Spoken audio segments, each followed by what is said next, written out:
सबसे बड़ी तबाही का काउंटडाउन। तीसरा विश्व युद्ध नहीं रुकने वाला है।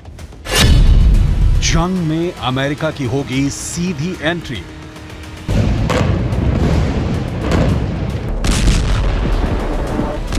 इजरायल ने गाजा में हमलों की रफ्तार बढ़ा दी है और हमास के खिलाफ अपनी जंग को अगले लेवल पर ले आया है। इजरायल के हमलों से गाजा में कोहराम मचा हुआ है। ऐसा लग रहा है कि अब गाजा का नामो निशान मिट जाएगा। इजरायल और लेबनान बॉर्डर पर हिजबुल्लाह और इजरायल की सेना के बीच सबसे बड़ी जंग शुरू हो गई है। इजरायल ने लेबनान में हिजबुल्लाह के ठिकानों को चुन चुन कर निशाना बनाना शुरू कर दिया है। अटैक किया इजराइल ने। आप तस्वीर साफ तौर पर देख सकते हैं, धुएं का गुब्बार आपको नजर आएगा। हम उस मौके पर बिल्कुल नहीं, लेकिन दूरी से हम आपको तस्वीर दिखा रहे हैं। लगातार इजराइल जो दक्षिणी लेबनान के सरहदी इलाके हैं उन पर हमला कर रहा है। अब तक का सबसे बड़ा हमला हम कह सकते हैं। देखिए, पिछले कई दिनों से हम इस इलाकों में रिपोर्टिंग कर रहे हैं, हमको इतना बड़ा हमला अभी तक नहीं दिखा है।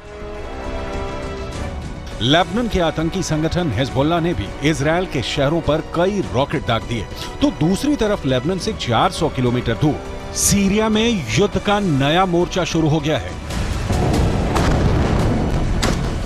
इजरायल ने सीरिया में कई सैन्य ठिकानों को निशाना बनाया, जिसका वीडियो आईडीएफ ने जारी किया।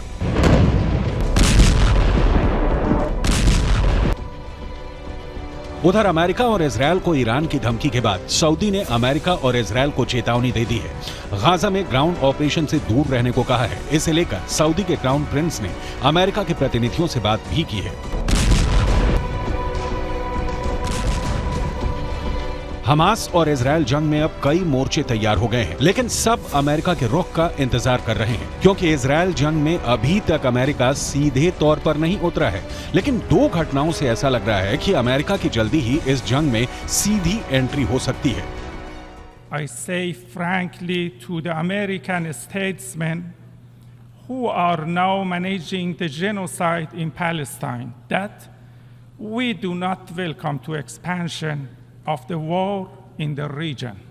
But I warn, if the genocide in Gaza continues, they will not be spared from this fire. America ने सीरिया में ईरान के रिवॉल्यूशनरी गार्ड्स कॉर्प्स से जुड़े 2 ठिकानों पर एयर स्ट्राइक की थी। अमेरिकी रक्षा विभाग पेंटागन ने कहा है कि ये हमले अमेरिकी ठिकानों के खिलाफ हाल ही में हुए ड्रोन और मिसाइल हमलों के जवाब में किए गए। हमास और इजरायल जंग के बीच कुछ दिनों पहले सीरिया में अमेरिकी सैनिकों पर हमला हुआ था, जिससे अमेरिका गुस्से में आ गया।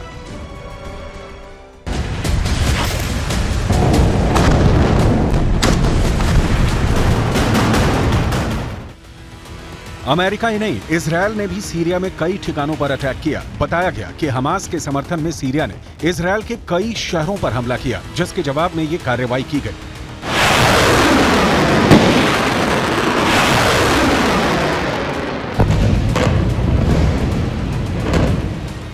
हमास और इजरायल जंग में ईरान की भूमिका की वजह से अमेरिका के तेवर बेहद कड़े हैं। बाइडन पहले ही ईरान को इजरायल जंग से दूर रहने को कह चुके हैं, लेकिन हिजबुल्लाह शुरू से ही हमास और इजरायल जंग में कूदा पड़ा है।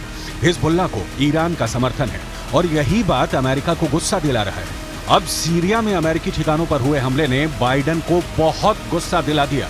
The United States does not seek conflict with Iran. We do not want this war to widen. But if Iran or its proxies attack U.S. personnel anywhere, make no mistake, we will defend our people, we will defend our security, swiftly and decisively.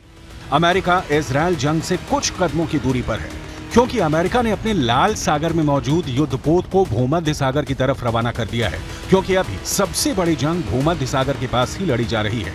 लेकिन America के इस कदम से middle east में युद्ध का संकट और गहरा होता जा रहा है। ऐसा लग रहा है कि आज नहीं तो कल इजरायल वॉर में अमेरिका की सीधी एंट्री हो जाएगी, और अगर ऐसा हुआ तो तीसरे विश्व युद्ध को कोई नहीं रोक सकेगा।